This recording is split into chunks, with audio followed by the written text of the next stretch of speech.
Well, hello all you fine people out there in YouTube land. I'm enjoying a wonderful day out here in South Texas. As you can see, ain't no clouds in the sky, sun shining bright. You can tell that by my shirt. Out here today, shooting some firearms, practicing my Second Amendment right as an American, and yours. Ladies and gentlemen, everywhere from the corner of Main Street in your hometown to the halls of Washington, D.C. at the Capitol, there are people out there who want to either out and out take away or severely restrict your right to keep and bear arms. Now, what I have in front of me is a pretty good cross-section of guns you could find in every average home in America. But it goes past blued steel and wood grips.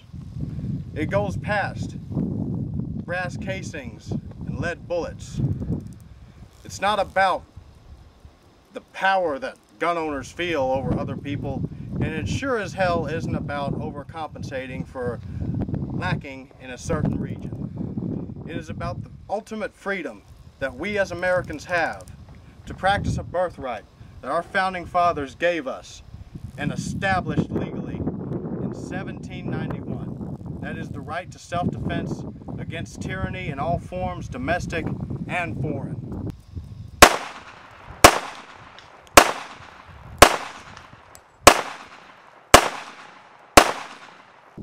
The Second Amendment has safeguarded us in many instances in history. It has protected us against invasion in World War II. It has allowed gun owners in other countries to help defend their own homes in many instances where legal, responsible, caring, law-abiding gun-owning citizens donated firearms to send to countries such as Great Britain in World War II. Now, I know there are some of y'all out there that are going to go, but that was 60 years ago. Times have changed. You're right, they have. The enemies that we face today, speaking strictly along foreign terms, are much more dangerous, they're much more radical, and it's not a unified government.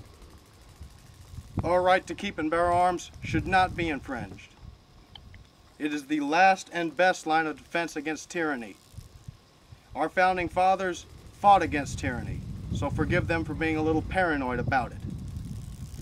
They wanted each American citizen to have the capability to stand and fight against a tyrannical government.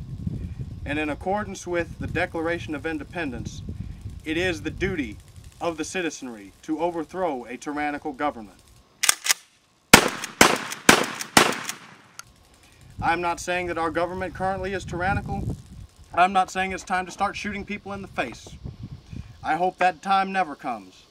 But for right now, nobody that owns a firearm can deny the simple fact that our Second Amendment rights always have and always will be under attack from those on the left, a few on the right, and several in the middle. There is no clean-cut cookie cutter shape of a gun grabber. It doesn't exist. There are gun grabbers in the Republican Party. There are gun grabbers in the Democratic Party. It is the duty of the citizenry to research and make informed decisions about their leadership and vote for their leadership and vote for the candidate who most accurately reflects and will stand for his or her individual beliefs. That is the way a democracy works, people. We do not vote along race lines. We do not vote along party lines. We vote along character lines of individual candidates, or at least we should.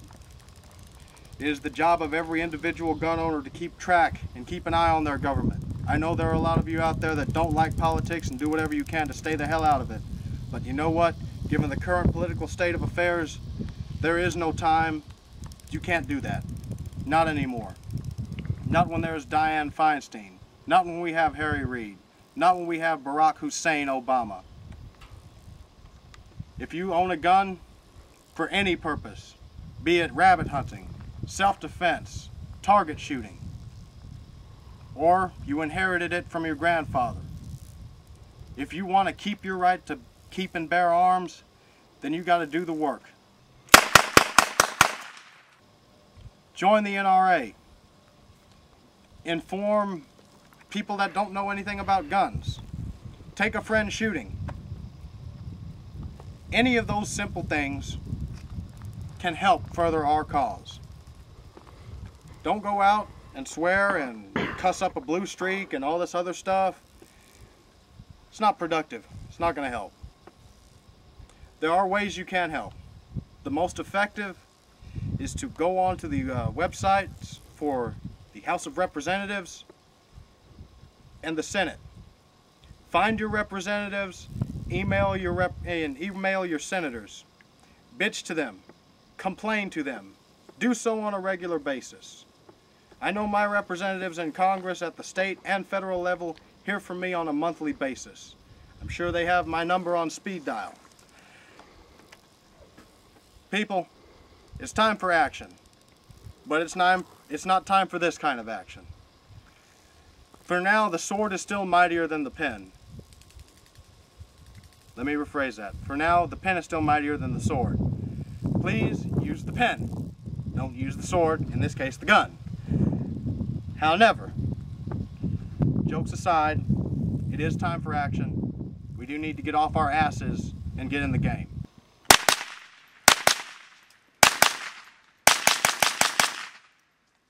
And if we don't join in a unified front, eventually, maybe not next year, maybe not in the next 10 years, but eventually, we will see gun laws as restrictive as Japan's, as Italy's, as Germany's.